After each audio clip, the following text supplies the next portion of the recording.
अनंत कोटि प्रणाम। ऑनलाइन जोगे जोड़ी हुई समस्त मातृप्रेमी अभिप्सु अपा भाई को मोर अंतरु नमस्कार शुभेच्छा। माँ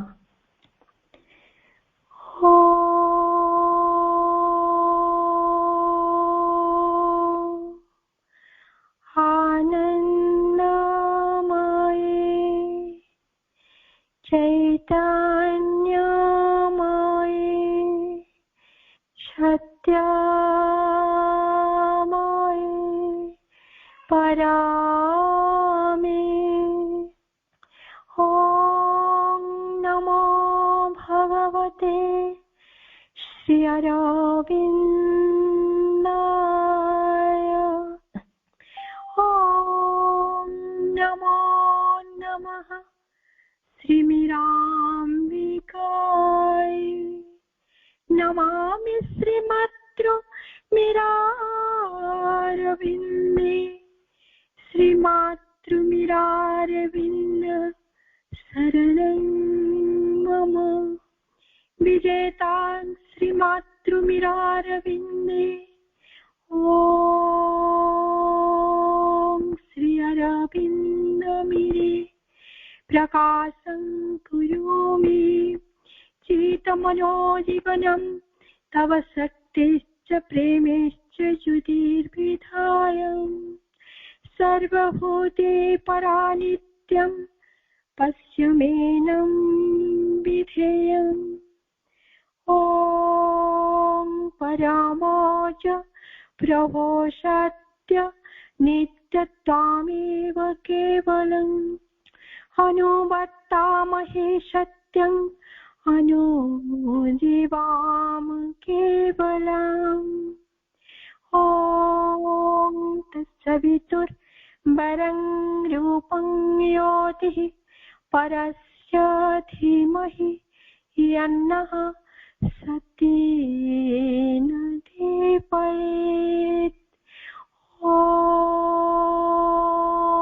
तत्सवितुर्वरं रूपं योतिः परस्य धीमहि यन्नः सत्येन दीपयेत् असतो मा सत्कमय तमसो मा ज्योतिर्गमय मृत्युर्मा अमृतं गमय सर्वे भवन्तु सुखिनः सर्वे सन्तु निरामय सर्वे भद्राणि पश्यन्तु मा कश्चित् दुःखो भवेत् ॐ द्यौ शान्ति अन्तरिक्षं शान्ति पृथिवी शान्ति आप शान्ति औषधयः शान्ति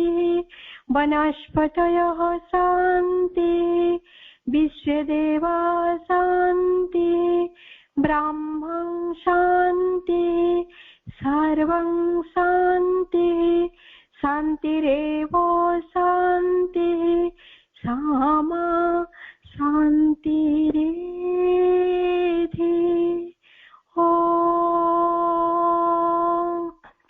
पूर्णमदः पूर्णमिदं पूर्णात् पूर्णमुदच्यते पुण्यस्य पुण्यमादाय पूर्णमेवावशिष्यते ॐ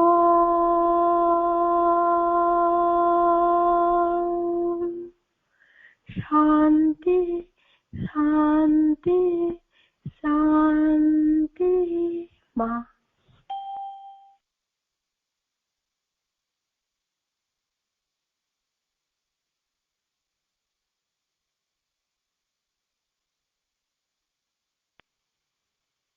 माँ ओम आनंदमयी चैतन्यमयी सत्यमयी परमे पूज्य वीर भाई उपेन्द्र भाई एवं उपस्थित मातृ परिवार समस्त भाई प्रणाम। पूज्य बाबुली भाई रचना मातृबंधन दिए। यते किं पातु मे मने पड़मा ଦିନରେ ସଞ୍ଜରେ ମଧ୍ୟ ରାତ୍ରେ ଏତେ କିମ୍ପା ତୁମେ ମନେ ପଡ଼ ମା ଦିନରେ ସଞ୍ଜରେ ମଧ୍ୟ ରାତ୍ରେ ଅହରହ ଖାଲି ଭାବେ ତୁମ କଥା ଅହରହ ଖାଲି ଭାବେ ତୁମ କଥା ରହିଅଛ ପରା ମୋର ଚିତେ ଏତେ କିମ୍ପା ତୁମେ ମନେ ପଡ଼ ମା ଦିନରେ ସଞ୍ଜରେ ମଧ୍ୟ ରାତ୍ରେ ଏତେ କିମ୍ପା ତୁମେ ମନେ ପଡ଼ ମା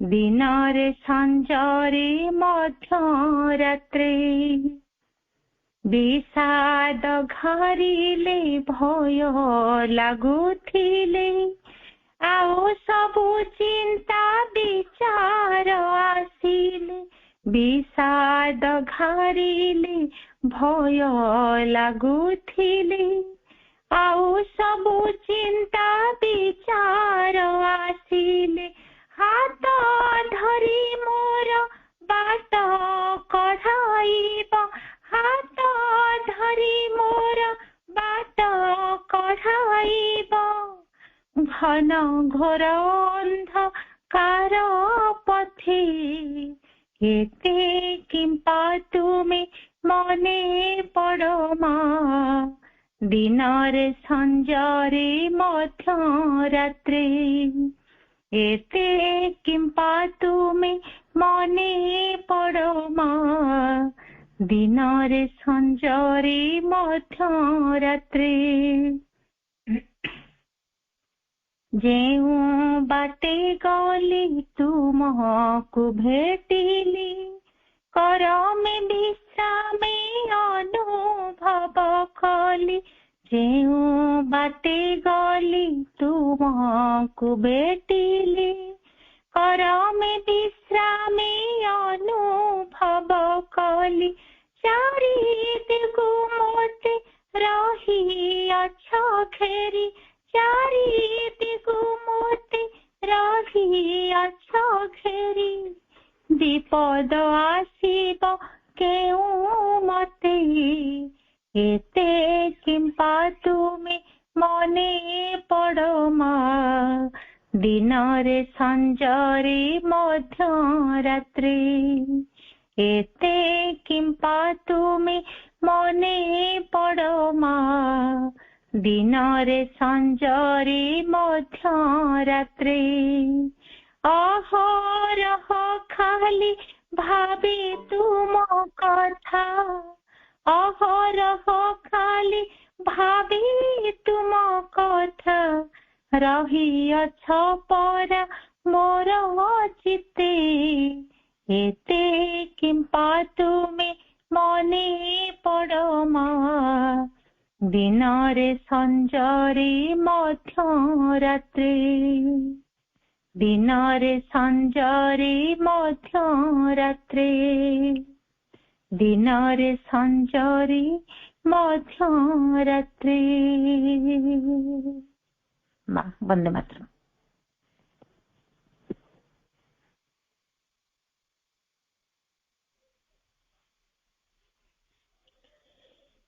करुणामयी माँ परम प्रभु श्री अरविंद पूर्णांग शिक्षा केंद्र इंदुपुर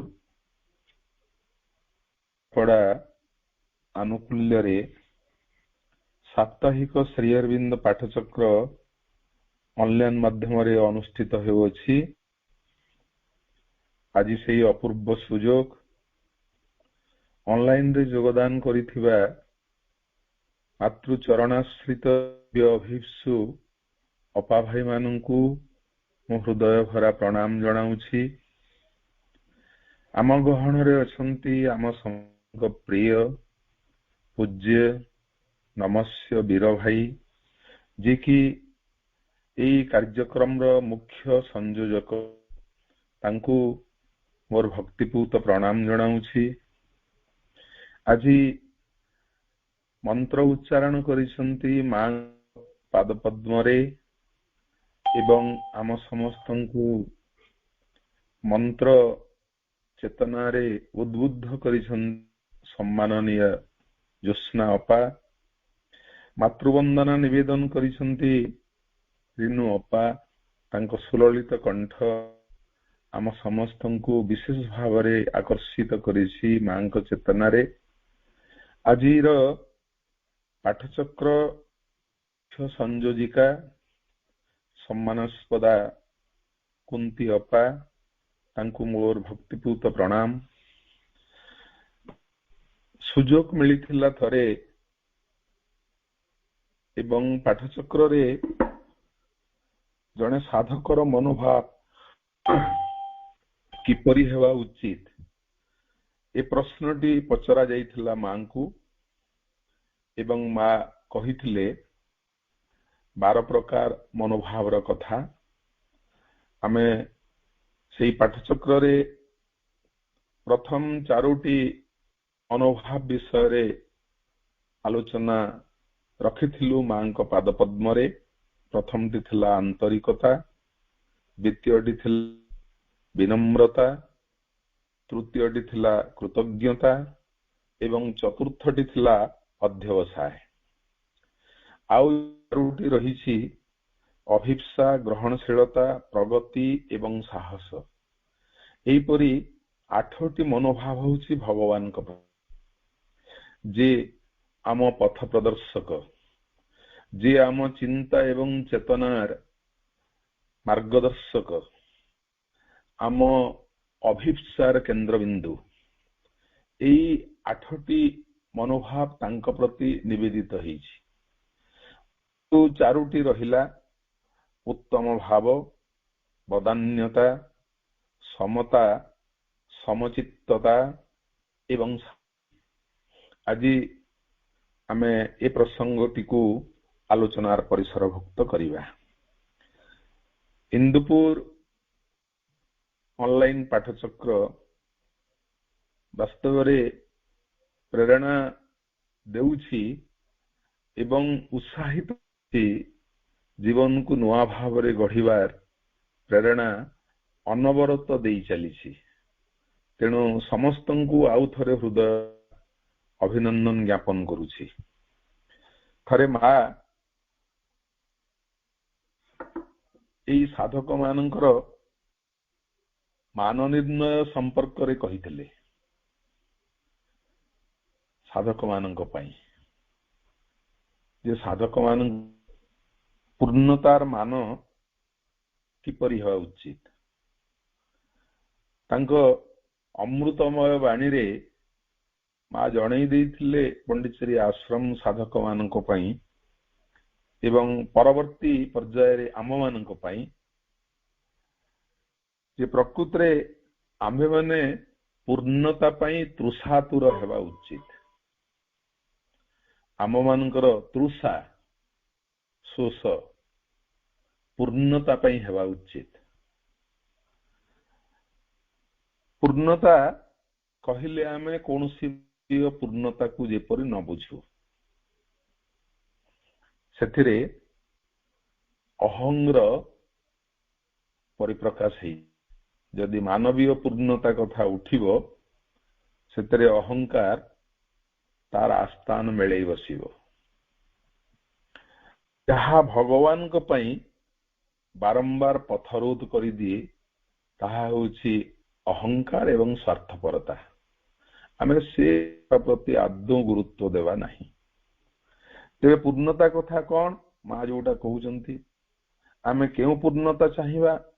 ଆମେ ପୂର୍ଣ୍ଣତା ଚାହିଁବା ଯେଉଁ ପୂର୍ଣ୍ଣତା ବଳରେ ଆମେ ଭଗବାନଙ୍କୁ ଏ ଧରାପୃଷ୍ଠରେ ପ୍ରକାଶିତ କରିପାରିବା।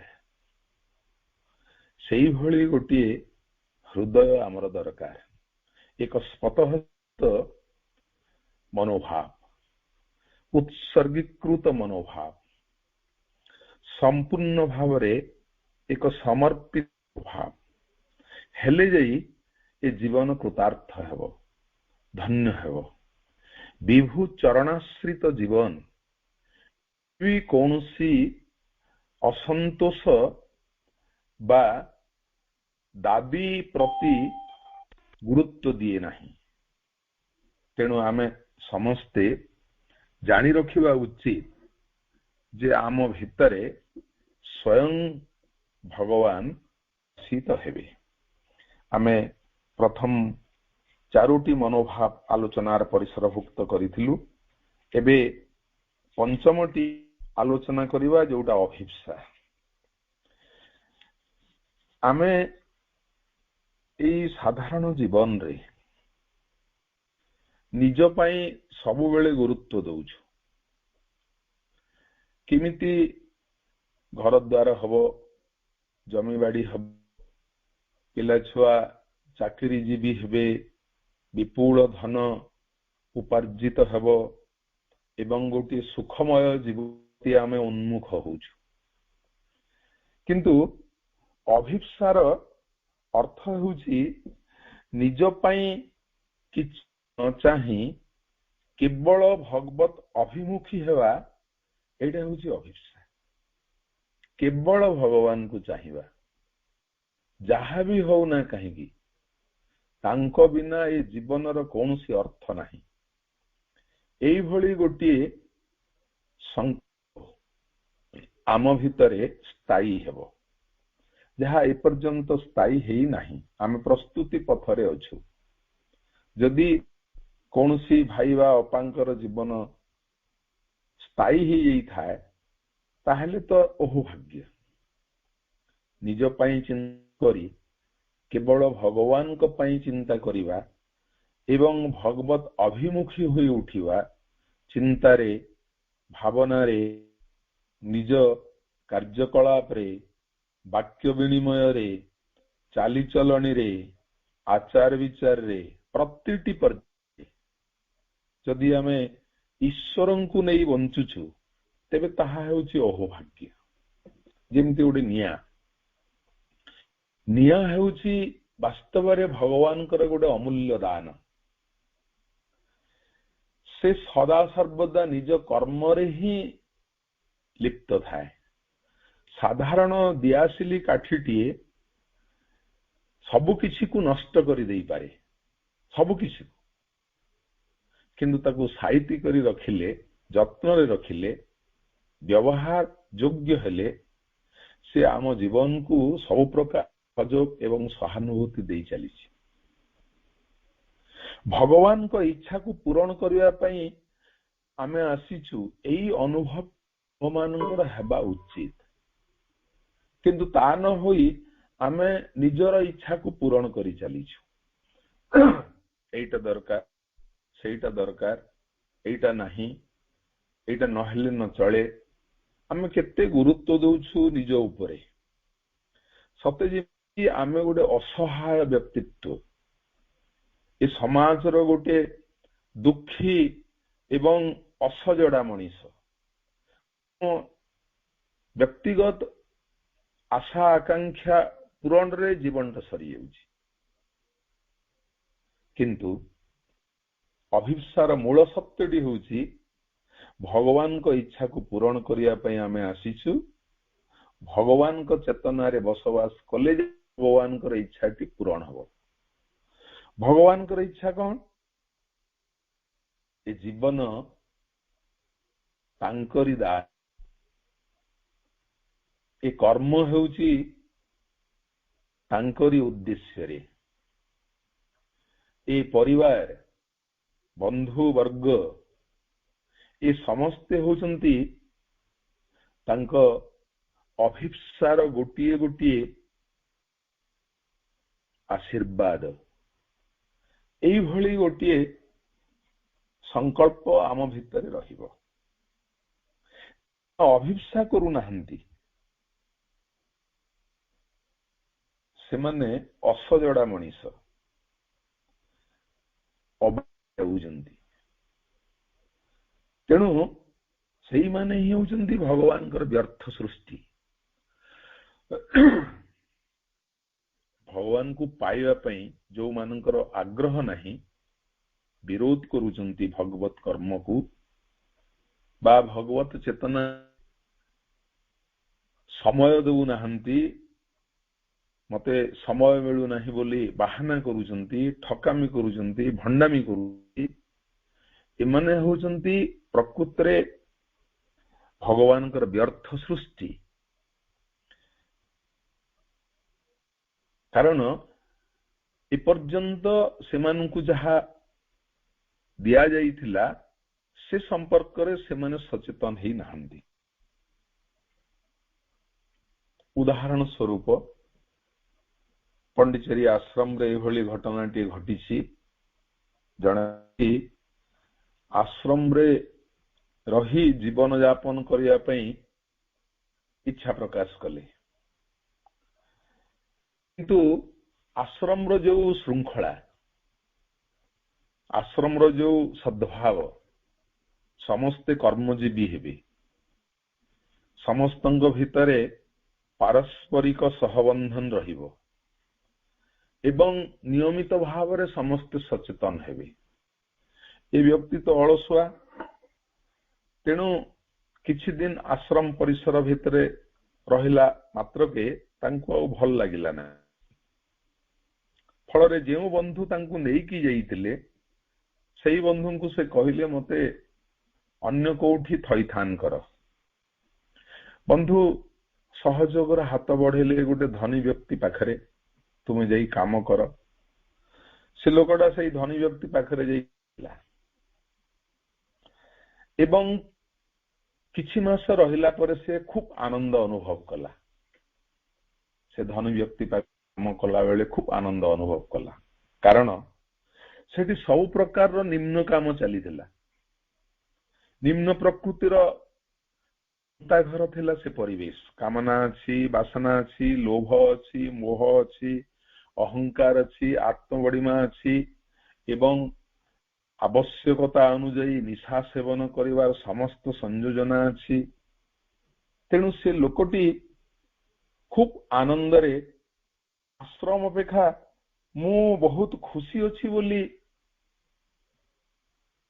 से संवाद जणैला बंधुଙ୍କ पाखକୁ ଏହା ହେଉଛି ବାସ୍ତବରେ दुर्भाग्य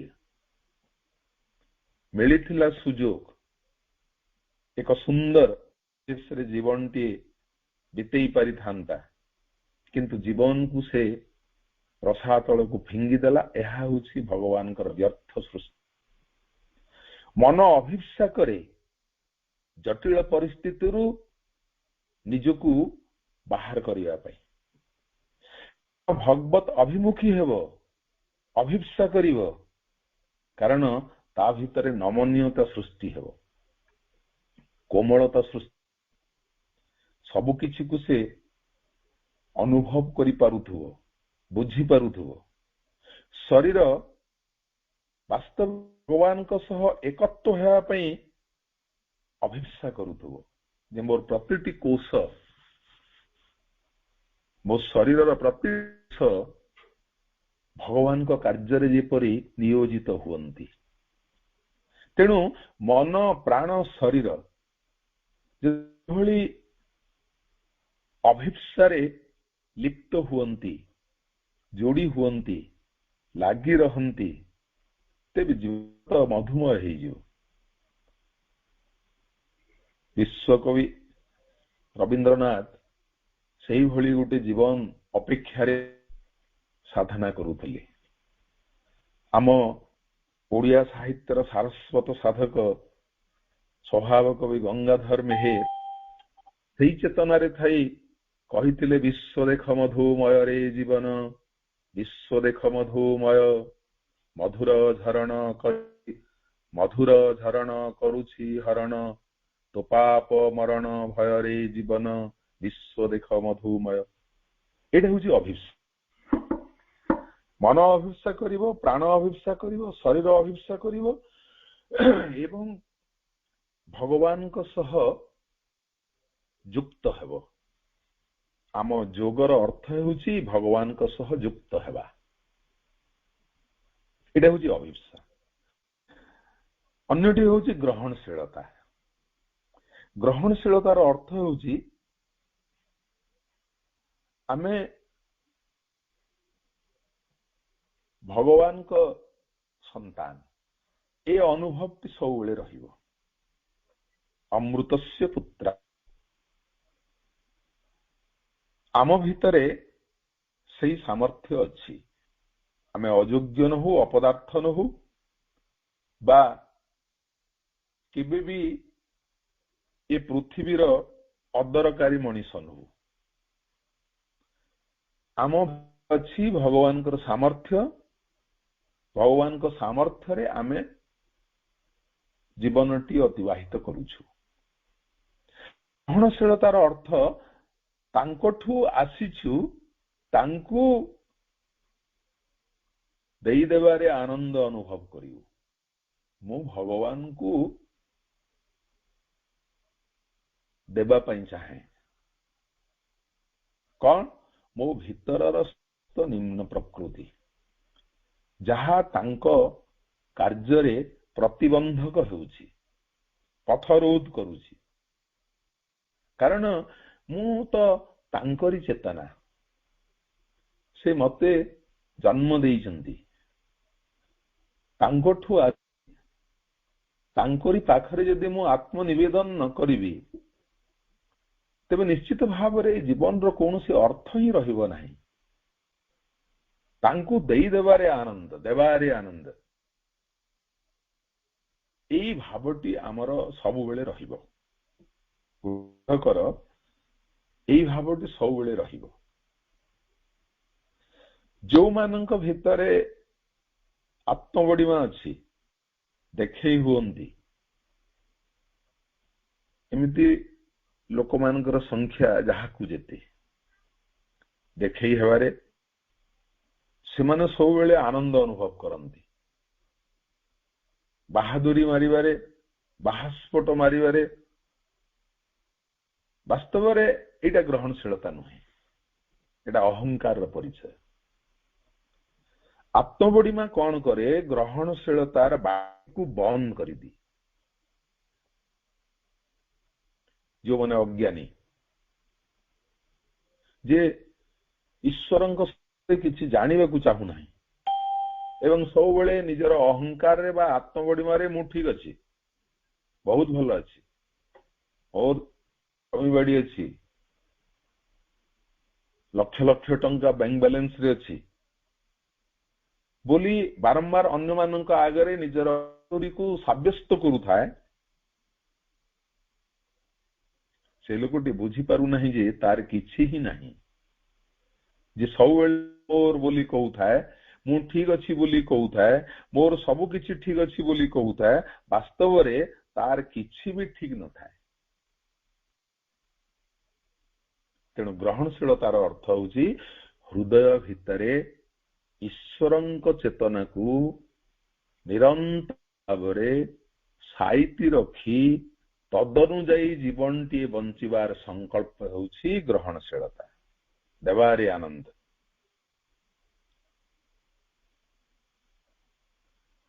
ସପ୍ତମଟି ହେଉଛି ପ୍ରଗତି।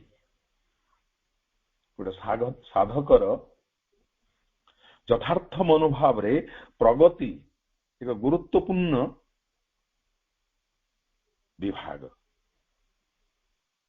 ଆମେ ଏ ପୃଥିବୀ ପୃଷ୍ଠରେ ଜନ୍ମ ହେଇଛୁ, ଅର୍ଥ ଆମର ପ୍ରଗତି ଅନିବାର୍ଯ୍ୟ। ଜୀବନର ହେଉଛି ସବୁବେଳେ ଆଗେଇବା, ପଛେଇବା ନୁହେଁ, ହାରିବା ନୁହେଁ, ଝୁଣ୍ଟି ପଡ଼ିବା ନୁହେଁ, କ୍ରନ୍ଦନ କରିବା ନୁହେଁ, ବ୍ୟାକୁଳତା ପ୍ରକାଶ କରିବା ନୁହେଁ, ଧୈର୍ଯ୍ୟହାର ହେବା ନୁହେଁ। ଜୀବନର ଅର୍ଥ ହେଉଛି ଆଗେଇବା। ଚରୈବେତି ଚରୈବେତି ଚରିତ ମଧୁ ବିନ୍ଦତି। ଆଗେଇ ଚାଲ, ଆଗେଇ ଚାଲ, ଆଗେଇ। ବହୁ ଆଗରେ ମହୁ ଫେଣା ଅଛି। ମହୁ ଫେଣା ଅର୍ଥ ହେଉଛି ଜୀବନର ଲକ୍ଷ୍ୟ। ତେଣୁ ଆମ ଜୀବନ ସବୁବେଳେ ଆଗକୁ ଆଗକୁ ଅଗ୍ରସର ହେଉଛି। ଏ କଥାଟି ଆମେ ମନେ ରଖିବା ଉଚିତ। ଏ ପୃଥିବୀରେ ଆମେ ଜନ୍ମ ନେଇଛୁ ଭଗବାନଙ୍କ କୃପାରୁ, ତାଙ୍କରି ଆଶୀର୍ବାଦରୁ। ତାର ଜୀବନ ଆମକୁ ସେ ଦେଇଛନ୍ତି ଏବଂ ସେ ଜୀବନ ପ୍ରଗତି ପଥରେ ଆଗେଇ ଚାଲିଛି। ବିଶ୍ୱ ପ୍ରକୃତି ଆମକୁ ଭଗବାନ ଆଡକୁ ନେଇ ଚାଲିଛି। ଏଇ ଯୋଉ ଗ୍ଲୋବାଲାଇଜେସନ, ଏଣ୍ଟାୟାର ନ୍ୟାଚୁରାଲ ଫେନୋମେନନ୍, ଏଇ ଯୋଉ ବିଶ୍ୱ ଜାଗରଣ ପ୍ରକ୍ରିୟା, ବିଶ୍ୱ ପ୍ରକୃତି ସବୁବେଳେ ଆମକୁ ଭଗବାନଙ୍କ ଆଡକୁ ନେଇ ଚାଲିଛି। ସଚେତନ ହେଲେ ଅନୁଭବ କରିପାରିବା। ଗୋଟେ ଜାଗ୍ରତ ଆତ୍ମା ଆଉ ଗୋଟେ ଜାଗ୍ରତ ଆତ୍ମାକୁ ବୁଝିପାରେ। ବା କହିଛନ୍ତି ସୁନ୍ଦର ଭାବରେ ଏ କଥାଟି।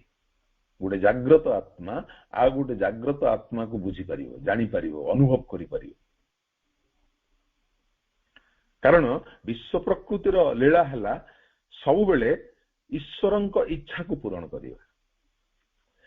ମାନେ ସେ କ୍ଷେତ୍ରରେ ଅନୁବର୍ତ୍ତୀ, ସେ ପଥରେ ଅଛନ୍ତି, ସେ ବାଟରେ ଅଛନ୍ତି, ସେମାନେ ସେଇ ରାସ୍ତାରେ ଆଗକୁ ଆଗକୁ ଅଗ୍ରସର ହଉଛନ୍ତି।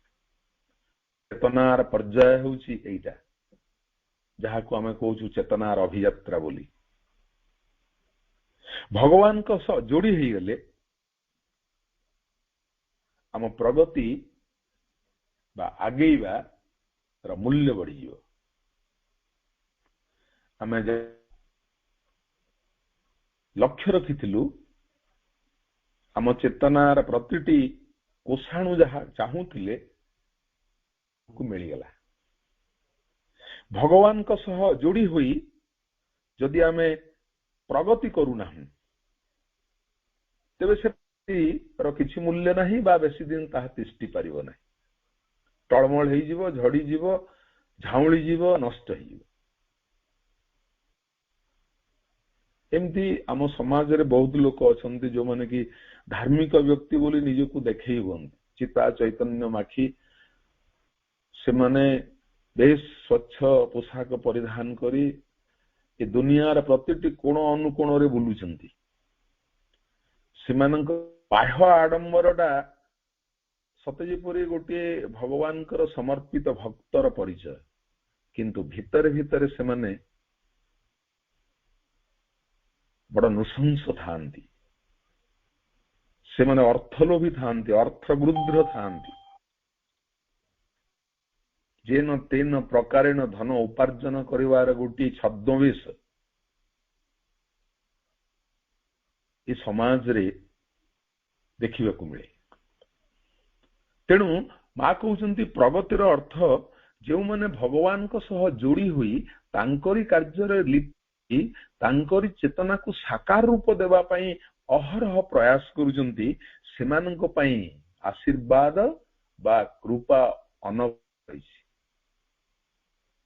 କିନ୍ତୁ ଯେଉଁମାନେ ଛଳନା କରୁଛନ୍ତି, ପ୍ରତାରଣା କରୁଛନ୍ତି, ବାହ୍ୟ ଆଡମ୍ବରରେ ନିଜକୁ ସାଧୁ ବେଶରେ ସଜେଇ ଅସାଧୁ କର୍ମ ଅବଲମ୍ବନ କରୁଛନ୍ତି, ସେମାନେ ବେଶୀ ଦିନ ତିଷ୍ଠନ୍ତି ନାହିଁ। ଏହା ହେଉଛି ପ୍ରଗତି। ପ୍ରଗତି ପରେ ସାହସ। ସାହସର ଭୂମିକାଟି ଆମ୍ଭମାନଙ୍କ ପାଇଁ ବା ସାଧକ ମାନଙ୍କ ପାଇଁ, ଯୋଉମାନେ ମା ଶ୍ରୀ ଅରବିନ୍ଦଙ୍କୁ ଗ୍ରହଣ କରି ବଞ୍ଚୁ, ସେମାନଙ୍କ ପାଇଁ ସବୁଠାରୁ ଗୁରୁତ୍ୱପୂର୍ଣ୍ଣ। କାରଣ ସାଧନାରେ ଭୟଙ୍କର ପରିସ୍ଥିତି ମାନ ଆସିବ, ଭୟଙ୍କର ପରିସ୍ଥିତି, ଏବଂ ସେଇ ପରିସ୍ଥିତିକୁ ସାମ୍ନା କରିବାର ସାହସ ଦରକାର। ଭଗବାନଙ୍କ ସହ ମିଶି ଯଦି ଆମେ ସେଇ ଭୟଙ୍କର ପରିସ୍ଥିତିର ସାମ୍ନା କରିବା, ତେବେ ତାହା ଉଭେଇଯିବ। କାରଣ ସେ କାର୍ଯ୍ୟ ପରମ ଚେତନା ନିଜ ହାତକୁ ନେଇଯିବେ। ଭୟଙ୍କର ବାଧାବିଘ୍ନ ଆସିଲେ ଆମେ କେବେ ବିଚଳିତ ହେବା ନାହିଁ। ଆମେ ଯଦି ନିଜକୁ ଭୁଲିଯିବା, ତେବେ ଆମର ସାହସ ବଢିବ। You should forget yourself first. ପ୍ରଥମେ ତମେ ନିଜକୁ ଭୁଲି ଯାଅ। ଏବଂ ଭଗବାନଙ୍କ ଚେତନାରେ କର୍ମ କରି ଚାଲ। ତମ ପାଇଁ ସାଧନାର କର୍ମ ହେଉଛି ସବୁଠୁ ଗୁରୁତ୍ୱପୂର୍ଣ୍ଣ ପ୍ରସଙ୍ଗ।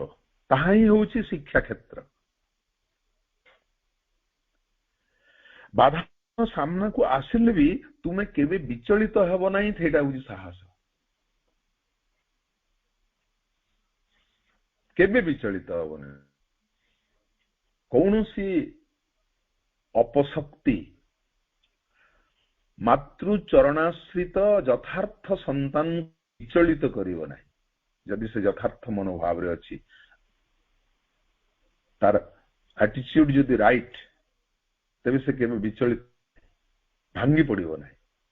କାରଣ ତା ଆଗରେ, ତା ପଶ୍ଚାତରେ, ତା ଚତୁଃପାର୍ଶ୍ୱରେ ମା ଅଛନ୍ତି। ବିଶ୍ୱାସ ତାର ଅତୁଟ ରହିଛି। ଅନ୍ୟଟି ହେଲା ଏଇ ଯୋଉ 8ଟି ମୁଁ କହିଲି ଭଗବାନଙ୍କ ପ୍ରତି। ଏବେ ମଣିଷମାନଙ୍କ ପ୍ରତି ଯୋଉ 4ଟି ଅଛି ତାହା ହେଲା ଉତ୍ତମ ଭାବ। ଉତ୍ତମ ଭାବ ଆମେ ମାନେ ସମସ୍ତେ ଜାଣିଛୁ। ତାହା ହେଲା ମଣିଷ ଅନ୍ତର ସମସ୍ତଙ୍କର କଲ୍ୟାଣ ପାଇଁ ପ୍ରାର୍ଥନା କରୁଥିବ। ନିଜ ପରିବାରର କଲ୍ୟାଣ କଲେ ଉନ୍ନତି ନୁହେଁ, ତାହା ଅଗ୍ରଗତି ନୁହେଁ। ମୋ ପୁଅ ଫାର୍ଷ୍ଟ କ୍ଲାସ୍ ଫାଷ୍ଟ ପାଇଲା, ମୋ ଝିଅ ଡାକ୍ତରାଣୀ ହେଲା, ମୁଁ ଗୋଟେ ଧନଶାଳୀ ବ୍ୟକ୍ତି, ଏଇଟା ଉନ୍ନତି ନୁହେଁ। ଉନ୍ନତି ହେଲା ନିଜ ଭିତରେ ଗୋଟେ ଉତ୍ତମ ଭାବ ଥିବ, ଜଗତର କଲ୍ୟାଣ ପାଇଁ ତମେ ଯୋଗ୍ୟ ହୋଇ ଉଠୁଥିବ। ଭିତରେ ଭିତରେ ତମର ମନୋଭାବଟି ଶକ୍ତିଶାଳୀ ଥିବ। ଉତ୍ତମ ଭାବ ଥିବା ବ୍ୟକ୍ତି ପରିସ୍ଥିତି ଯାହା ହଉନା କାହିଁକି ସେ ବାତାବରଣକୁ ମଙ୍ଗଳ କରିଦିଏ। ତାର ଉପସ୍ଥିତି ହିଁ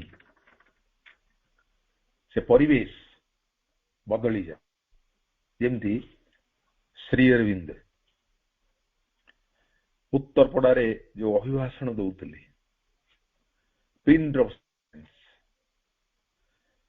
ହଜାର ହଜାର ଲୋକଙ୍କ ଉପସ୍ଥିତି, କିନ୍ତୁ ପୂର୍ଣ୍ଣ ନିରବତା ବିରାଜମାନ। ତାଙ୍କ ଉପସ୍ଥିତି ହିଁ ଜଣେଇ ଦେଉଥିଲା ଯେ ସ୍ୱୟଂ ଭଗବାନ ଛିଡା ହେଇଛନ୍ତି। ଏଟା ହଉଛି ଉତ୍ତମ ଭାବ। ବଦାନ୍ୟତା, ବଦାନ୍ୟତା କଣ? ବଦାନ୍ୟତା ହେଲା ଉଦାର ହୃଦୟ, ଅହଂମୁକ୍ତ ମନୋଭାବ ପୋଷଣ କରିବା,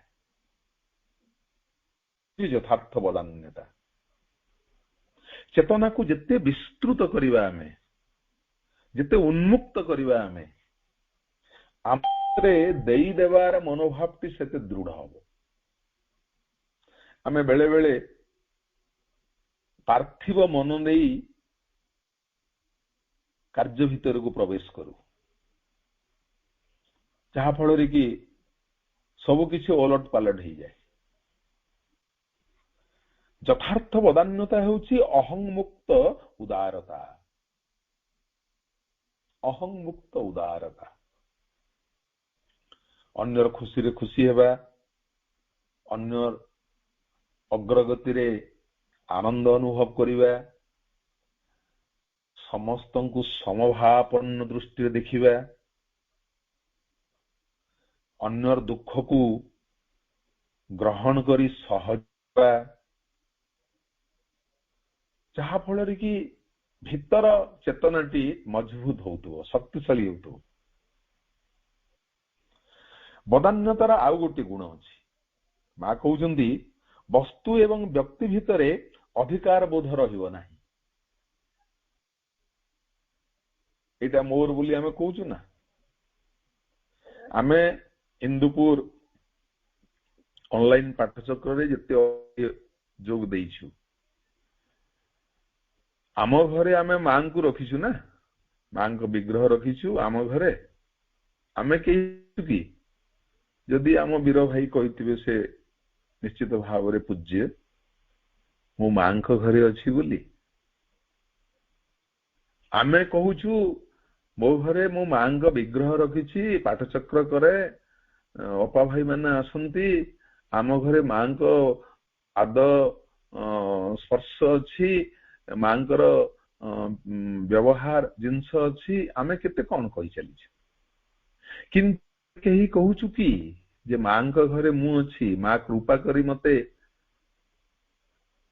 ए घरर दायित्व देइचंती मां घरे आमे कही नाहु आम घरे मां अछंती जो दिन एई मनोभावटी आमर जागृत हो जे कौनसी अधिकार नहीं ए घरर मालिक होउचंती मां ए घर तांकर ए घरर समस्त सत्य होउचंती तांकरी संतान तेबे हृदयटा कुंडेमोट होई जो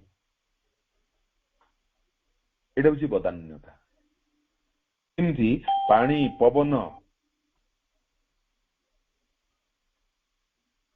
कई कही परिवे कि कहार बोली पवन मोर कही परिवे कि पानी पवन होउचंती सूर्यंकर रश्मि होउचंती चंद्र रश्मि होउचंती समस्तंकर सही अनुभव रहिबो पानी पवन परी धन को मध्य आमे जगतर कल्याण पई भगवान का अमूल्य दान बोली अनुभव रहिबो अन्यटी होची समता समचित्तता अर्थात भीतर समता होची एपरी एक अवस्था जहा कि बाहरर परिस्थिति को बुझुबो आम भितर जो समता भावटी अच्छी से एभली एक शक्ति से एभली तना जे बाहर कौन घटुची से सब किछि परिस्थिति को बुझी पारुथबो एटा हला समता समचित्तता कौन बाहरर परिस्थिति को जदि आमे अतिक्रम करि परिबा परिवर्तन करि परिबा तेबे ताहा होची समचित्तता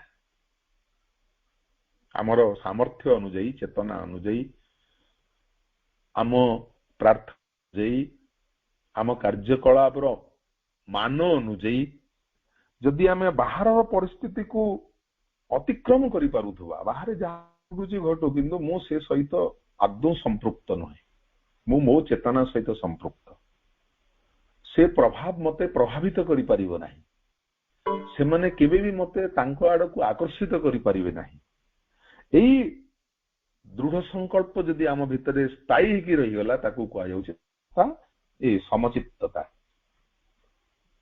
एई भली मनोभाव रहिबो एक उत्तम शुभेच्छुर मनोभाव सबु धर्म प्रति समान ज्ञान भित्तिक सम्मान ताहा होछि समता आमे केबे हस्तक्षेप करबा नै सेही धर्म खराब सेही धर्म खराब सेही धर्म खराब कोनोसी हस्तक्षेपर आवश्यकता नै समस्तंक प्रति एवं सबु धर्म प्रति समान परिमाण रे सम्बोध शुभेच्छार मनोभाव कौनसी प्रकार अजथा हस्तक्षेप न करी सम्मान देवाटा होची यथार्थ मनोभाव बा समचित्तता सवा शेष रे होची शांति शांति भगवान के प्रति भगवत कर्म प्रति अनुभव कले जाई शांति आसीबो